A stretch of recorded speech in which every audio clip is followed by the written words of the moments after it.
The deafening roar of the rushing river echoed through the canyon as Declan Grimes urged his horse forward, squinting through the relentless downpour that had transformed the normally placid waters into a raging torrent. April 1876 had brought the worst spring floods anyone in Willow Creek, Colorado had seen in decades, and as Declan followed the river's edge, his trained eyes caught something unusual bobbing among the debris, something that made his heart stop. "Whoa, Thunderbolt," he commanded, pulling back on the reins and dismounting in one fluid motion. The rain pounded against his wide-brimmed hat as he moved closer to the riverbank, his boots sinking into the mud. There, caught between two fallen tree trunks, was the unmistakable form of a woman, her pale blue dress billowing around her in the churning water. Without hesitation, Declan plunged into the frigid current. The force of the water nearly knocked him off his feet, but he pressed forward, driven by the urgency of the situation. The woman's face was partially submerged, her long dark hair swirling around her like seaweed.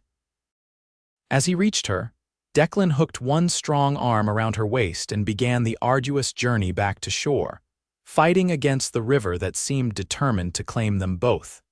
By the time he dragged her onto the muddy bank, his lungs burned with exertion. He laid her gently on the ground, pushing the wet hair away from her face. She wasn't breathing. "Come on," he muttered, turning her onto her side and firmly patting her back. "Don't you die on me, madam." After several agonizing moments, she coughed violently, water spewing from her mouth as she gasped for air. Declan supported her until the coughing subsided, then carefully rolled her onto her back again. Slowly, her eyelids fluttered open, revealing eyes the color of spring violets. Disoriented and frightened, she stared up at him, her gaze locking with his. "You're safe now," Declan assured her, his deep voice gentle. "I've got you." The woman tried to speak, but could only manage a weak rasp before her eyes rolled back, and she fell unconscious again, her head resting against his arm. Declan knew he needed to get her to shelter fast. He gathered her into his arms, surprised by how light she felt despite her waterlogged clothes, and carried her to his horse. With practiced skill, he mounted Thunderbolt while holding her secure against his chest, and set off toward his cabin several miles upstream. The rain continued its relentless assault as Declan pushed Thunderbolt to a steady pace, careful not to jostle his unconscious passenger. He couldn't help but wonder who she was and how she'd ended up in the river. There were no settlements for miles in the direction she'd come from, and the only stagecoach route was on the other side of the mountain. By the time they reached his cabin, the woman had begun to shiver violently, her lips turning an alarming shade of blue. Declan dismounted and carried her inside, kicking the door shut behind him. He laid her on his bed and quickly stoked the embers in the fireplace, adding kindling until a warm flame blazed to life. "We need to get you out of these wet clothes, madam," he said, though he knew she couldn't hear him. It was a matter of survival now. With respectful efficiency, Declan removed her sodden dress and undergarments, averting his eyes as much as possible while wrapping her in every blanket he owned. Then he hung her clothes by the fire to dry and set about brewing a pot of strong coffee. As the cabin gradually warmed, Declan sat in a chair beside the bed, studying the woman's face. She was young, perhaps in her early 20s, with delicate features that even in unconsciousness held a stubborn determination. There was a small scar near her left eyebrow, and her hands, though slender, showed the calluses of someone accustomed to hard work. Hours passed, and as night fell, the rain finally subsided. The woman's shivering had stopped, and her breathing was deep and regular. Declan had just begun to doze off when a soft moan from the bed jolted him awake. The woman's eyes opened again, confusion clouding her features as she took in her unfamiliar surroundings. When she spotted Declan, she gasped and clutched the blankets tighter around her. "Who are you?" she demanded, her voice hoarse. "Where am I? My clothes, I'm Declan Grimes, madam," he said, raising his hands in a placating gesture. I pulled you from the river about 6 hours ago. Your clothes are drying by the fire. I promise I didn't. I was just trying to keep you from freezing to death." She studied him for a long moment, as if assessing his honesty, then her shoulders relaxed slightly. "Thank you," she said. I remember the water. It was so cold." She shuddered at the memory. "May I ask your name?" Declan inquired gently. She hesitated, a shadow crossing her face. "Penelope," she finally answered. "Penelope Radcliffe. You're safe here, Miss Radcliffe. My cabin's about 10 miles north of Willow Creek. Once you're feeling stronger and your clothes are dry, I can take you into town." At the mention of town, panic flashed in her eyes. "No. I mean, I'd rather not go to town just yet, if that's all right." Declan's curiosity deepened, but he nodded. "That's your choice. You're welcome to stay here until you decide what you want to do next." "Thank you, Mr. Grimes." "Declan, please." "Declan," she repeated softly, her eyes meeting his again. The next morning, Penelope awoke to the smell of frying bacon. She sat up slowly, her body aching as if she'd been trampled by a herd of buffalo. Declan's shirt and a pair of his trousers lay folded at the foot of the bed, with a note explaining that her dress still wasn't fully dry. With difficulty, she dressed in the oversized clothes, rolled up the sleeves and pant legs, and used a piece of rope as a belt. When she emerged from the bedroom, she found Declan at the stove, his back to her as he tended to breakfast. He'd shaved, and his damp hair suggested he'd bathed in the stream behind the cabin.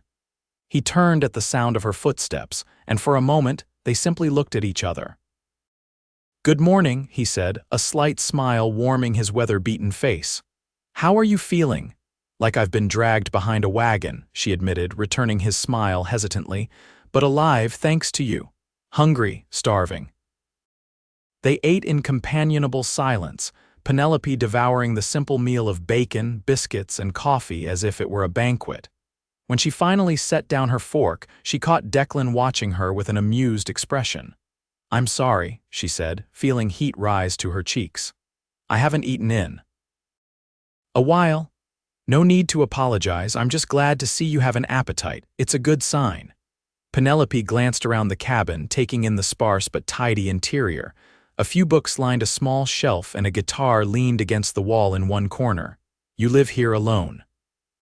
"Just me and Thunderbolt," he confirmed, "and occasionally visitors who fall into my river." She smiled at that, but it quickly faded. "I wasn't just in the river by accident, Declan. I was running away." He didn't seem surprised. "I figured as much, given your reaction to the idea of going to town." Penelope took a deep breath. "I was supposed to marry Harold Wilcox, the banker's son in Silver Ridge. It was arranged by my father, who owed Mr. Wilcox a considerable sum. I was the payment." Her voice turned bitter. "Harold is cruel. I've seen how he treats his horses, his servants. I couldn't bear the thought of being his wife." "So you ran." 2 nights ago. I took what little money I had saved and fled, but they caught up with me at the river crossing. I jumped into the water rather than go back with them." She looked down at her hands. "I can't swim." Declan's jaw tightened. "You risked drowning to escape this man." "I would rather die than be his property," Penelope stated firmly, looking up with defiance burning in her violet eyes. For a long moment, Declan was silent, his gaze never leaving hers. Finally, he nodded. "Then you can stay here as long as you need to. Silver Ridge is 30 miles east. They're not likely to look for you this far west, especially since they probably think you drowned." Relief washed over her face. "I can work," she offered quickly. "I'm good with a needle, and I can cook better than this when I have proper ingredients." She gestured at the remains of their breakfast with a teasing smile. Declan laughed, a rich sound that filled the small cabin. "I'll hold you to that." Over the next few days, Penelope regained her strength. True to her word, she took over the cooking, transforming Declan's basic provisions into remarkably tasty meals. She also began mending his clothes, which showed signs of hasty repairs by an unskilled hand. For his part, Declan continued his daily routine of tending to his small herd of cattle and hunting. He'd been a cowboy most of his life, working on various ranches throughout the territory, before saving enough to buy his own modest spread 5 years ago. On the fourth day, as they sat on the porch watching the sunset paint the mountains gold and crimson, Declan broke their comfortable silence. "I need to ride into town tomorrow for supplies. Is there anything specific you'd like me to bring back?" Penelope considered this. "Some fabric if it's not too much trouble, and perhaps some thread. I noticed your curtains are quite worn." "I believe the word you're looking for is non-existent," he quipped. She laughed. "That too. I'll see what Mrs. Patterson has at the general store." He paused, then added more seriously, "Will you be all right here alone? I'll be gone most of the day." "I'll be fine," she assured him. "I've been alone before." The next morning, Penelope watched from the doorway as Declan rode off, waving until he disappeared around the bend. Then she turned back to the cabin, determined to surprise him with a thorough cleaning. She was just finishing up when she heard hoofbeats approaching in the late afternoon. Smiling, she wiped her hands on her apron, fashioned from one of Declan's old shirts, and went to the door, only to freeze in terror at the sight of 3 riders who were definitely not Declan. Penelope slammed the door shut and frantically searched for a weapon, finally grabbing Declan's spare revolver from the drawer where he kept it. Her hands trembled as she checked that it was loaded, just as Declan had shown her, just in case. A heavy knock sounded. "Hello, anyone home?" Called a gruff voice. Penelope remained silent, the gun pointed at the door. "We're looking for Declan Grimes," the voice continued. "His neighbor said this was his place." Still, she didn't respond, fear constricting her throat. "Madam, if you're in there, we're not here to cause trouble." "Name's Frank Miller. I run the livery in town. Declan asked me to bring these packages out to his place since he had to stay behind to help with a barn raising." Cautiously, Penelope moved to the window and peered out. 3 men sat atop their horses, one holding the reins of a 4th horse laden with packages. They looked like ordinary townsmen, not the type Harold would send after her. "He said to tell you he got the fabric you wanted," the man added, "and that Mrs. Patterson threw in some preserves as a gift." At the mention of the fabric, Penelope's suspicions eased slightly. She opened the door a crack, still keeping the gun ready but out of sight. "How do I know Declan really sent you?" The man called Frank smiled kindly. "He said you'd be cautious. He also said to tell you that Thunderbolt prefers apples to carrots, and that you still owe him a proper meal with proper ingredients." Relief flooded through Penelope. Those were details only Declan would know. She lowered the gun and opened the door wider. "I'm sorry for being suspicious." "Thank you for bringing the supplies." "No trouble at all, miss. Declan's a good man. He's helped us all out at one time or another." Frank dismounted and began unloading the packages. "He'll be back by tomorrow afternoon." Said the Coleman family needed all hands to get that barn up before the next rainfall. After the men left, Penelope eagerly went through the packages. True to his word, Declan had purchased several yards of cheerful floral fabric, along with thread, needles, and even a pair of scissors.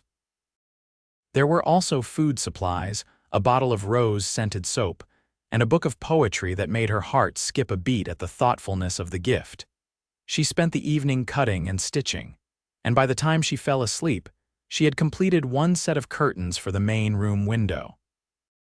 The next day, Penelope hung the curtains and prepared a special dinner using the new supplies. When Declan finally returned, tired and dusty from his work, his face lit up at the sight of the transformed cabin. "You've been busy," he remarked, running his hand over the fresh curtains.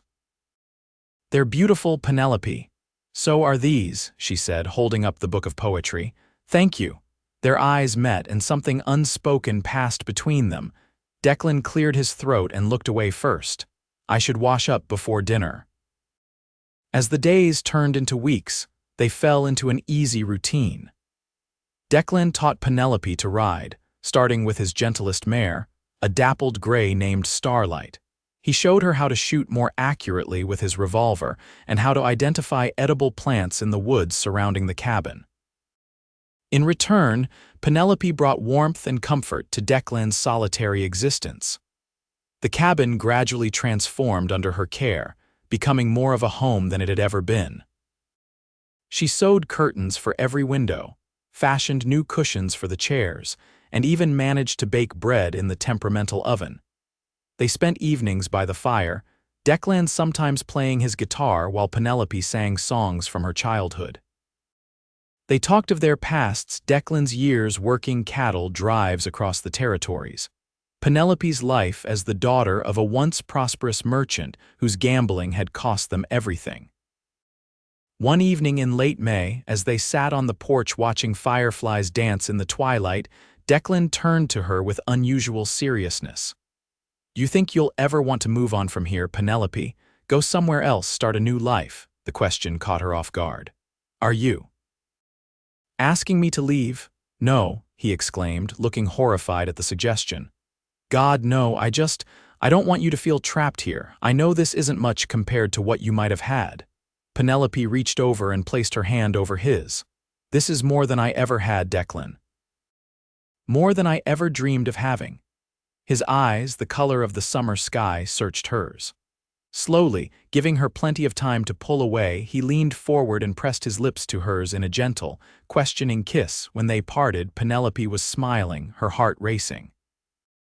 "I've been hoping you would do that," she admitted. Declan chuckled. "I've been wanting to for weeks." Their second kiss was less hesitant, a promise of deeper feelings that had been growing between them since the day he pulled her from the river. June brought warmer weather and the need to move the cattle to higher pastures for summer grazing. Declan was reluctant to leave Penelope alone for several days, but she insisted she would be fine. "I'm not the same frightened woman you fished out of the river," she reminded him.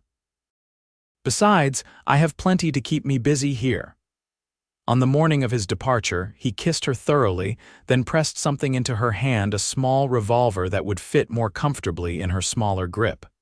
"Just in case," he said.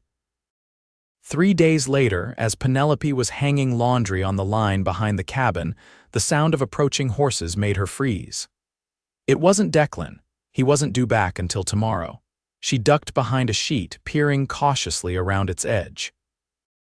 2 men on horseback approached the cabin, their manner suggesting they weren't casual visitors.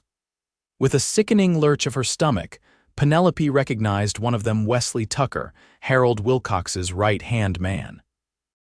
Heart pounding, she slipped back into the cabin and retrieved the revolver from its hiding place. They must have expanded their search further west than she'd anticipated. Perhaps someone in town had mentioned Declan finding a woman by the river. She could run into the woods, but they'd likely catch up to her on horseback. Instead, Penelope positioned herself by the window, out of sight but with a clear view of the approaching men. "Hello there," called Wesley, dismounting and approaching the cabin. "Anyone home?" Penelope remained silent, the gun steady in her hand.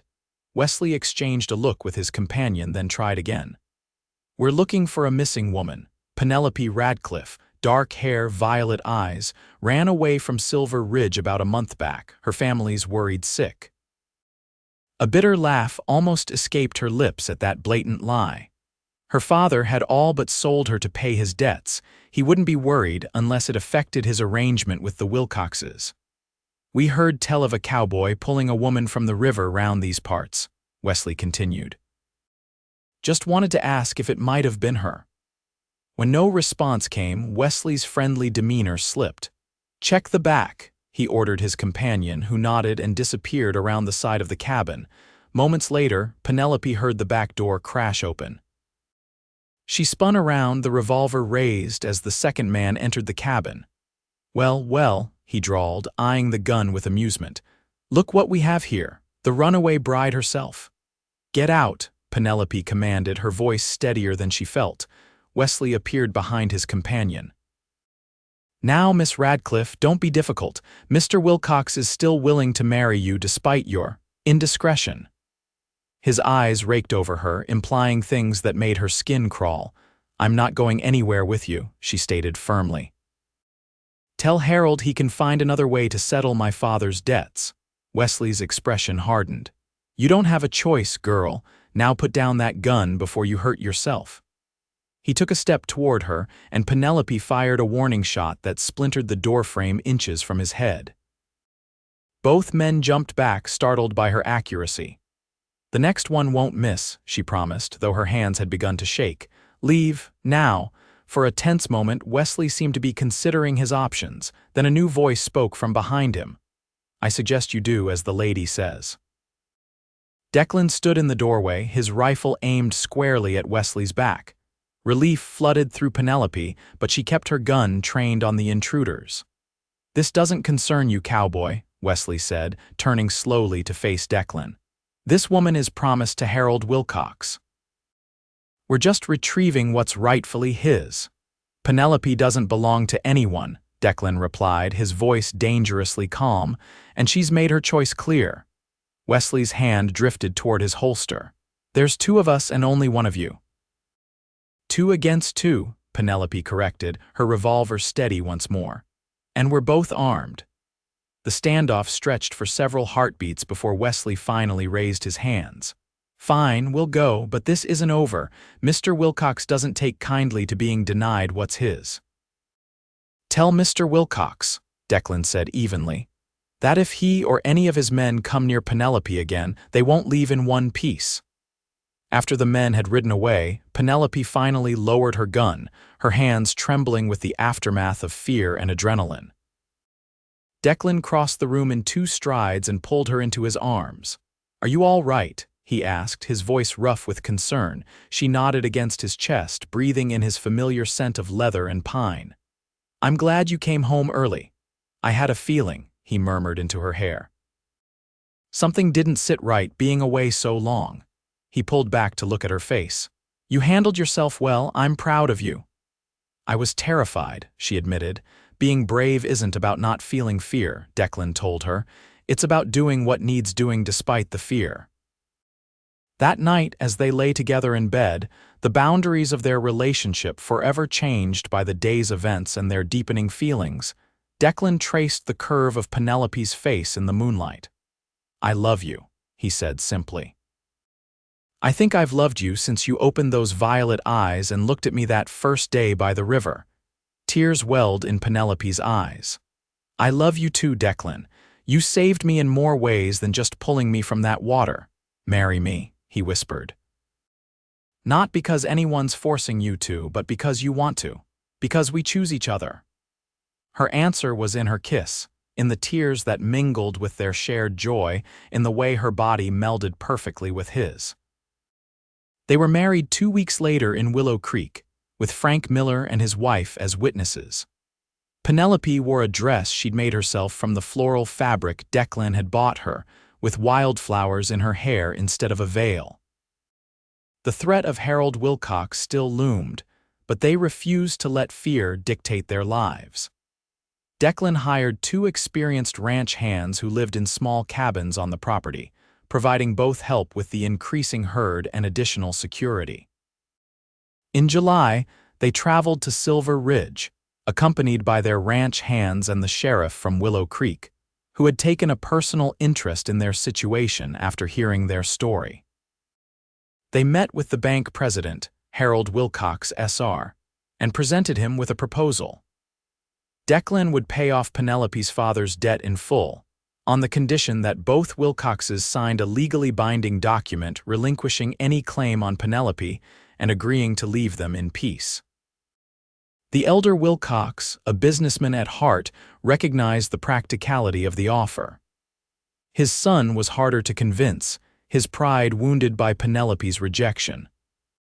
But faced with the alternative, a very public scandal involving attempted kidnapping and the sheriff's direct involvement, he eventually conceded. As they rode away from Silver Ridge for the last time, Penelope felt as if a weight had been lifted from her shoulders. "Thank you," she said to Declan. "Not just for the money, but for helping me face them, for standing beside me." "Always," he promised. "Wherever you go, I go." The years that followed were not without challenges. The harsh Colorado winters tested their resilience. A drought in their second year together nearly devastated the herd. Penelope suffered a miscarriage that left them both heartbroken for months. But there was joy too, abundant and sweet. The slow expansion of their ranch as they acquired more land. The completion of a new, larger cabin with a proper kitchen for Penelope, and a study where Declan could keep his books and guitar. The birth of their daughter, Emma Rose, followed 2 years later by their son, James Michael. On their 5th wedding anniversary, Declan took Penelope back to the spot on the river where he'd found her. The water was calm now, in the heat of summer, bearing no resemblance to the raging torrent that had nearly claimed her life. "Do you ever think about how different things might have been?" she asked as they sat on a blanket by the riverbank, watching their children play under the watchful eye of Emma's godmother, Mrs. Miller. "Sometimes," Declan admitted. "If I'd decided to take the North Trail that day instead of following the river, if you'd never jumped into the water." He reached for her hand, his thumb brushing over the simple gold band he'd placed there 5 years ago. "But then I look at you, at our children, at the life we've built, and I can't imagine any other path." Penelope leaned against his shoulder, contentment washing over her like the gentle current of the river that had brought them together. "Who would have thought that nearly drowning would be the best thing that ever happened to me?" Declan laughed, the sound mingling with the gurgle of the water and the distant laughter of their children. "Next time you want to meet a handsome cowboy, maybe just introduce yourself at a dance like a normal person." "Where's the adventure in that?" she teased, tilting her face up for his kiss. As the sun began to set, painting the sky in shades of gold and crimson that reflected off the water, they gathered their children and headed home, riding side by side just as they had done every day since Declan pulled a stranger from the river. She opened her eyes and found forever in his arms.